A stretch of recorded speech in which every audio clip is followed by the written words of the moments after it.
अच्छा परेशान त हिन जी काई सफ़ाई न आहे मथां बिल्डिंग चौधारी करे थी तव्हां हेॾा ॾिसो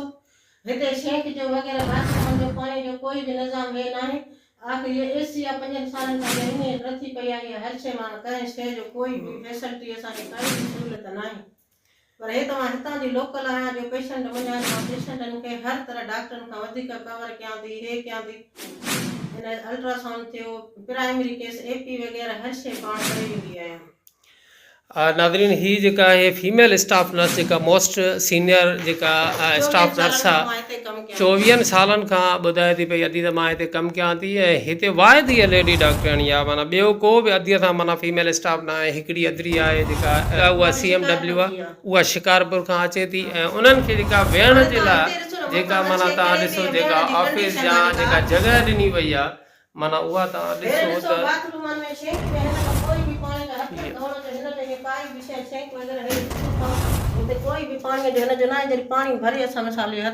पाणी जेकर टप में भरे ॿाहिरों माना हिनखे इस्तेमालु कनि था कनि बाक़ी न त माना हे वॉशरूम आहे वॉशरूम जी सूरत हाल तव्हां माना ॾिसो हे मथां एसी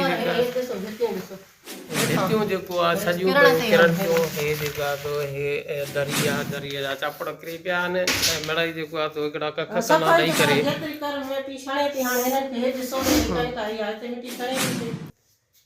ही सूरत हाल आहे ही जेका तो हॉस्पिटल आहे तव्हां हे ॾिसो गढ़िया सिंह जी गवर्नमेंट अस्पताल हीअ जेका सूरत हाल आहे कंहिं बि क़िस्म जो को बि तवजो अस्पताल जी तरफ़ न आहे ॾिनो वियो सम्झ में नथी अचे त हिन जेका बजट वग़ैरह आहे न आहे ॼण त स्टाफ जो जेको रूम आहे कमिरो आहे अधी माना उहा ॾेखारे थी पई हे फीमेल पोर्शन जेको मां तव्हांखे ॾेखारियां थो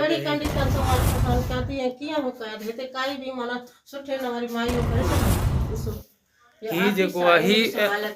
ही जेको आहे माना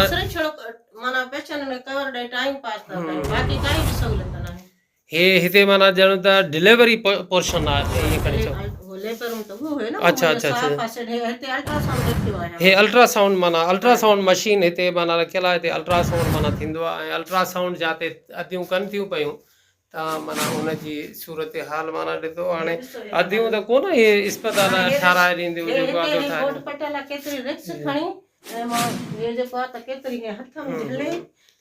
हिते माना वॾी रिस्क आहे ऐं तार मां जेको आहे उहा शॉट लॻी सघे थी कंहिं बि हीअ जेका त सूरत हाल आहे ऐं हिते जेको आहे अधु जेको आहे कमु करे थी पई इन सूरत हाल में मूंखे तव्हां ॿुधायो त हीअ जेको अदियूं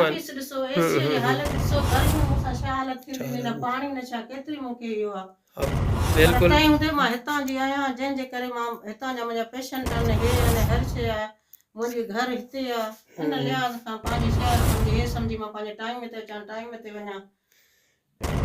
सहूलियत काई बि न आहे इंतिहाई ॾुख जी ॻाल्हि आहे इंतिहाई ही जेको माना रूम आहे जेको तव्हां ॾिसो था पिया जिते जेको अल्ट्रासाउंड थिए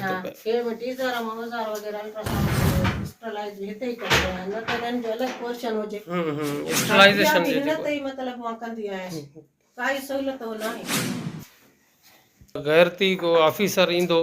जेको तव्हां अदियुनि जे हवाले तां ज़रूरु को इंतज़ाम या इतमाम कंदो तव्हां अकेला आहियो तव्हां सां गॾु माना 2-3 स्टाफ लाज़मी आहे त हुजे तव्हां सां गॾु जेको आहे बिल्डिंग जी माना सूरत हाल हंधो हंधो ॾार ॾेई वई आहे हंधा हंधा ई छत ॾार ॾिनी